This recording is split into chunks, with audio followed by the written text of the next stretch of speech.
Hey guys, new gear. It's beautiful. Matt's new. Check out my new array of cooking knives and fucking. Anyway, we got the Scarlet 2i2 second gen, the gold standard of audio interfaces. Basically, Mark grabbed it for me. I'm pretty much going to be throwing this USB in the garbage because it's useless. Or get my money back at least, store credit, whatever, and be able to, how should I say, reimburse Mark's generosity, because I did kind of borrow money from him in a way. Like, he bought stuff for me and I still have to pay him back, so... This makes you look so hot right now. Yeah, I am so fucking... I am not a deadbeat at all. I'm very successful and I make good money.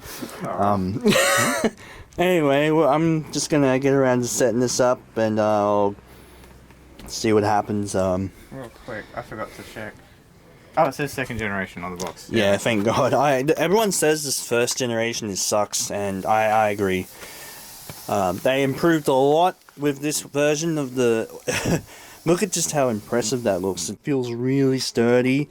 Might be slightly better if it was unwrapped. Yeah, that way I can actually plug the SM7B in, because this mic is awesome and it deserves to be, you know, showcased in all its glory with the right freaking hardware instead of a broken preamp with a freaking high-pitched whine that I can't fix no matter what I do. Speaking of high-pitched whines, we still need to get the cloud lift. Oof. No. I mean, you know, the preamp in the Focusrite is actually really good. Like, yeah. You could actually get away with not having to use the cloud lifter.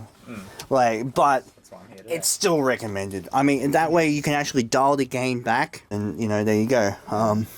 Good dynamic range. Yeah, you want to have the signal to noise ratio has to be as wide as possible, and that's one way to do it. But cloud lifter will definitely make a difference. So we'll just have to grab that and see what happens. But for now, we're going to be saying goodbye to the AudioBox USB by PreSonus. No hard feelings, buddy. I guess you were just a run of a litter. I don't know. It's just a defected, you know, interface. So can't win them all. I mean, I've had the PreSonus Eris 4.5 speakers working for the past 5 years. So these things have friggin' served me so well. So it's not like PreSonus makes trash. I guess they just got unlucky with the audio boxes, and people have been having problem with the 96 as well, I heard. Like, there's been, like, driver issues and all sorts of shit, so I don't know what's going on there, but... The 96. I can't remember which one I've got. The AudioBox USB 96, it's basically... I'm assuming it shoots at 96K. It is 96 kilohertz, 24-bit. But, you know, I mean, this is definitely a step up, because you've got 24-bit 192 kilohertz. Yeah, everyone will notice the difference. Which is like an insane amount of resolution for your, you know, because like we were talking about on the podcast, it's like, so your bit depth is basically your resolution, and your kilohertz is your frame rate. Yeah. So it's like, if you want to get the most accurate sound possible to be translated into a 16-bit master, then you've got to get something like this. I kind of wonder what the most expensive audio interface is that only has like 1 or 2 XLRs. Well, there's like 6-channel versions of these. They're basically racks. But they're 6, not 2. You know, they're basically just rack interfaces, pretty much. Yeah. But I can't think of anything else that's more expensive than this, or the other alternatives like the Behringer 204 HD, which a lot of people recommended to me, but a lot of people say that the Focusrite kind of has like a more flat sound. It doesn't really color anything, so maybe that's why people prefer it. I'm not sure. I have a feeling when I was down at the Store DJ store, which is where I got these from. Yeah. This one, it was either a choice between this or that one, and I was like, oh, which one do we get? Yeah, it seemed like the PreSonus and the Focusrite were the only options, but now that a bit of time has gone by, it appears that Behringer, the 204 HD and the Focusrite 2i2 seem to be like in direct competition with each other now. So I don't know what's going on. Like, there's obviously been some progression when it comes to this type of technology. So that's my guess is why this thing has fallen by the wayside, just because it was just made, and they were expecting a miracle with it, but you know, after 2 years of using it, it's just completely imploded. Yeah. Basically, I don't know. It seemed like a great choice at the time when I first got it, but you know, Oh well. I don't know. It's weird, man. I just have to settle with the Focusrite for now, I guess. And You're not settling for it. You're switching up your game. I mean, I wanted to get like a DBX 286 as well to go with this, but for now, I'll just use this.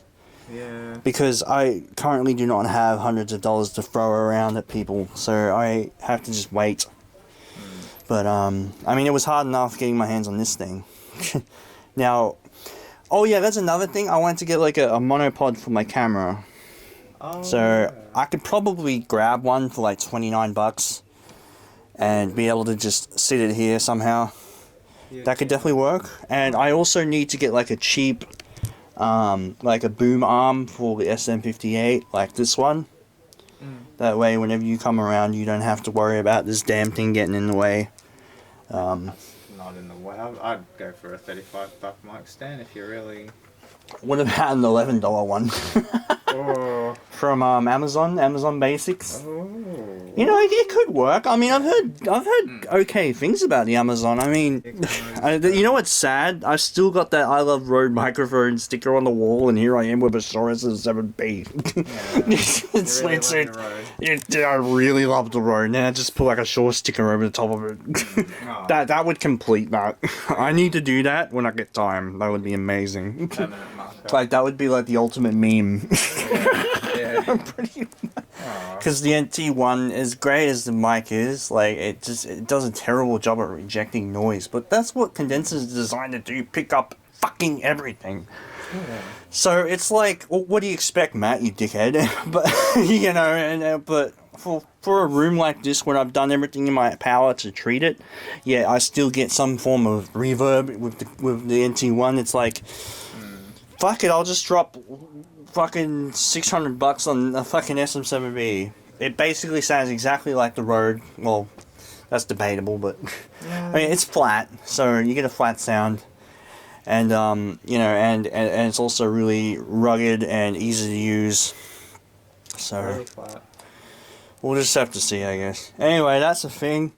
I just thought I'd upload a new vlog on my YouTube channel. I'm so behind with videos, so it just might be uploaded in a million years' time. I need to get like an extension tube to so that I can actually move the mic around the way I want, because I currently cannot move it like any more down than that. So because these things get in the way on the, yeah, pretty bad. I'll be able to turn this, because I'll be able to extend like out like here, and then all of this will move up, and then I'll be able to, you know, move it freely. Keep everything that you're doing in frame. And be able to actually move it up and have like the mic like literally like right way up like this. So that would be good. Well, it wouldn't be right way up because the Shaw logo would be upside down, but the only way it's right way up if you do it like that, push it down. But you know, Kind of what? Oh yeah. because the mic is right way up when it's like this. Not like this, which is what I want, because then it'd be easier. Because then this thing wouldn't be in the way. It's visually blocking the screen there, yeah. Yeah, so I'll have to figure something out. But in the meantime, also I may just get a fat head for the SM58 just because it's a lesser microphone. I don't really give a shit about, because when it like once a friggin' 6 months that you ever come around here and do a podcast, it's like, Yeah. you know. Why would I waste like another $200 on another cloud lifter?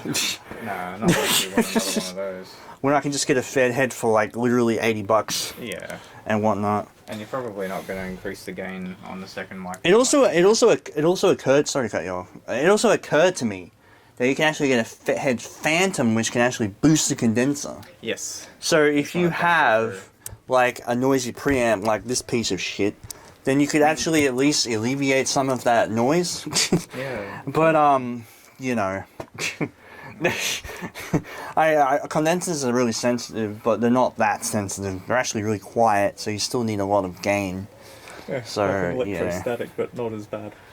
I mean, when you compare a SM58 to an NT1, you probably need a factor of like 2 more gain, something like that. There's this YouTuber that I watch. I'm in his Discord called Bandrew. He's got the Podcastage YouTube channel. Basically, what he does is he dials the gain back to 45% with the SM58, SM7B, and with the Cloud Lifter. And he said that that's usually a good level. But I guess it depends, like, what you're going for. If you want to record a really loud signal, then you're probably going to bump it up a little bit. But then you're going to run into clipping issues if you're yelling and whatnot. Wow. Unless you get a limiter or a compressor, but that's another can of worms altogether. So, thanks for coming, Mark. Thanks for giving me the goods. That's alright. I hope you guys all doing well. Just like what this 140mm... I'm actually currently working on this video here, which is the screen sheet one. You guys have no idea how long this has taken to edit. This is why I'm so goddamn behind with videos. It's because of this behemoth of a fucking edit job that I still haven't completed yet. Look how long it's taking to load. I'm still editing this fucking video that I recorded in March. It's almost May. What is wrong with me? Most extensively edited Let's Play ever. It's just a shit post. Let me show you guys this fucking timeline, how painful this looks. I mean, really? Yeah. I am nowhere near completed. I still have to turn this 1 hour strip of video into something like 20 minutes. And look at this. Sounds good. Yeah, I've been working on this for the past week. It's ridiculous, but nice. You know, you guys can look forward to that. But this is why I'm so behind with uploads and why I will never do anything like this ever again. I'm completely done with this shit. Yeah, so I say, until one of my mates messages me and say, "Hey Matt, you want to record a Let's Play?" Which is probably going to happen maybe tomorrow. I mean, I've got some word of advice for you. If you ever run into this sort of situation again and you need some mental stimulation, just remember what this 140mm case fan says. It says, be invincible. Just be invincible. Let me insert some Rocky montage music there. Bro, you're a fighter. I love those fucking keyboard fake drums. The compression on the 80s drum tracks. Like, it just sounds like Sounds like nostalgia. Yeah. Sounds like Death Magnetic. Yeah. Oh. Yeah. That snare drum is just boom. Yeah. Like, even with a super cardio dynamic recording that, like, if you drove a fucking snare drum that loud, that's basically what would happen. Yeah. Like, it would just be nothing but just utter mid-range rape. Boom! The guy that produced the record for that, he made a channel strip and it's on Waves. I mean, he's nowhere near a bad producer. I guess he was just experimenting because Rick Rubin was all about that loudness war, in the mid-2000s. Yeah. So, like... It wasn't Rick Rubin that did it, it was... Yeah, he just gave the green light to the mixes. Like, he didn't actually make them. Although he has done production before. I mean, let's not kid ourselves. I mean, you look back in the 90s, he actually physically edited music. So, it's like... He physically edited it. Yeah, he wrote the console levels, everything. So, it's like... it's... Oh, yeah. I mean, those fucking $15,000 fucking consoles that take up an entire desk? Yeah, that's the sort of shit that you would route through into a DAW. That's what Eminem likes to use to make his shitty mixes. I'm pretty sure he just uses an interface and Pro Tools at this point. I mean, Mac. It's just so much cheaper to do. Yeah. It's so much cheaper to do. You don't want to be spending hundreds of thousands of dollars in a studio, even if you are rich. Wow. I mean, in all seriousness. I mean, any bedroom producer like me can just grab one of these and literally just go straight in, and it's like, it just sounds amazing. So, Alright. I'm gonna fuck off. Anyway, I'll catch you later, Mark. Thanks for coming around, and I'm gonna go see the Avengers in the movies. Watch out for those spoilers. The ones that roll right before you watch. That's become a meme, like, everywhere. Like, I go on there and it's like, stop you idiot, this could have been an Avengers spoiler, like, you know, all over Discord, and it's like just become a meme, and I'm like, Go crawl up Thanos' I've seen the movie. about what I you've saw done. the movie leaked on a website. It's good. That's how you're supposed to watch it. It's not terrible. The highest quality. It's a good movie, but in my opinion, Brie Larson is so painful to look at. Oh. I just cannot fucking stand her. But everything else is fine. Yeah. You know, I just cringe at the Captain Marvel shit. You know, it's like, Oh, I'm trying to remember who Brie Larson. like, oh, you're a woman, you can't do anything, and I just roll my eyes at that. You know, it's like, come on. Yeah, but then that's what you do when you're the competitor to Wonder Woman. Oh, Wonder Woman was a much better movie because Marvel vs. DC. Wonder Woman was such a better movie. Like, Yeah. a better portrayal of a female superhero, because she didn't need to hide behind like the veil of feminism. Like, she just fucking got shit done. You know, and that's what fucking cuntbag needed to do, but she didn't deliver on that. So anyway, we're done here. I don't want to turn this into movie night, so I'll see you guys later. I'll see you later, Mark. See ya. And I hope you guys all have a good Sunday or or whatever. So take care.